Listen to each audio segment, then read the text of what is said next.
Hey everybody, this week we're going to talk about how to create positive learning environments.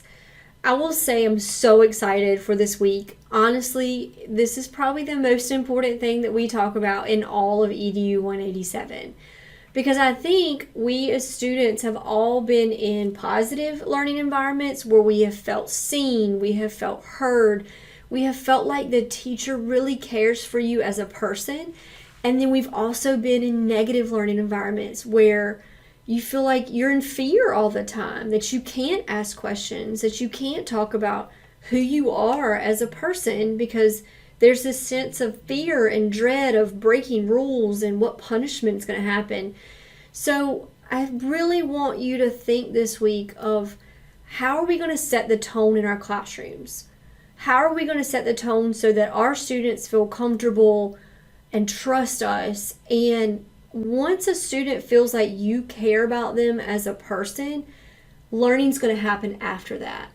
So your curriculum really comes second to you building those relationships with your student and making sure that they know that you care for them as an individual. I will say something that I used to do when I taught 7th grade, and if I was teaching 7th grade right now, I would certainly do it again, is after our warm-up lesson, we would go directly into something we did every single day. We did good things. And so that's what we called it. I would pick 5 students in the class to share something either good they did for somebody else or something good that happened to them. And did it take up a large majority of my class? Yes, it did. Did it have anything to do with math whatsoever? No, it didn't. But y'all, I cannot tell you how many awesome stories that I would hear from these students. This is really where I got to know my students on a personal level. There were some hilarious stories that I could probably share with you that I heard from students. But it was a place where my students knew that they could feel open to share about themselves. And it was something where I could hear a story from a student and then like a couple weeks later, like I could follow up with that student. I could see them out in the hall and ask them about whatever was that good thing that they did for somebody and how it turned out. I think it really made my students feel like I cared, and I did care. Math came secondary to who they were as a person. So I really challenge you this week. You're going to start hearing about some tips and some tricks and some activities that you can incorporate in your classroom to really get to know your students. So I would challenge you this week to start thinking about how you're going to build relationships with your student. That doesn't necessarily have to do with your curriculum. Let's talk about your assignments for Module 3. By now, you should have your textbook. I'm not going to provide you copies of that anymore. Make sure the first thing you do, because you're going to need it for your assignment this week, is to read pages 9 through 26 of your textbook, which is going to go over how to create a positive learning environment. After you read your text, your first assignment is you're going to watch a short clip of a first grade classroom. And I want us to take what you've read in the text and apply it to a real world classroom. So I want you to note specific things that you see about a learning centered environment, the belief that all students can learn, building relationships, communication, praise, encouragement, and feedback. These are all topics that you're reading about this week, and I want you to witness those in a classroom.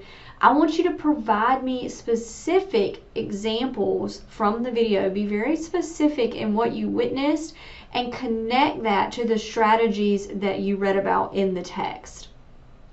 The next assignment you're going to do is a forum post on creating relationships. So part 1 of this forum post is I want you to identify 3 activities or resources that you read about this week in your text and how you can use those in your classroom to foster caring and respectful relationships with your students. The next thing I am asking you to do in part 2 is find 3 additional activities or resources on your own. There's so many resources online, and just some examples posters, welcome letters, assignments where students get to share about themselves, games or activities, anything that you feel like you could use in your classroom to build relationships with students and to build relationships between students in your classroom to foster that sense of a positive learning environment.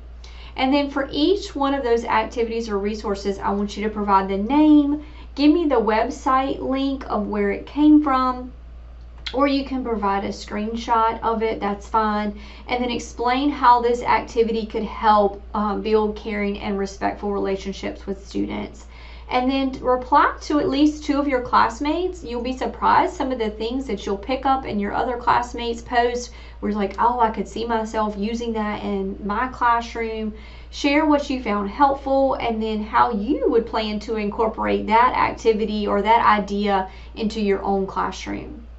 Your final assignment is going to be your first entry into your Note to Future Self journal. This is not expected to be an essay per se, but I want you to jot down in your journal a few ideas from this week that you want to incorporate into your future classroom. Again, it doesn't have to be a long entry, but I do want you to be specific because we're going to compile these at the end of the semester and we're going to actually send off a letter to your future self so you don't forget some of these tips and tricks and activities that you want to use in your classroom. If you have any questions at all, please do not hesitate to reach out to me.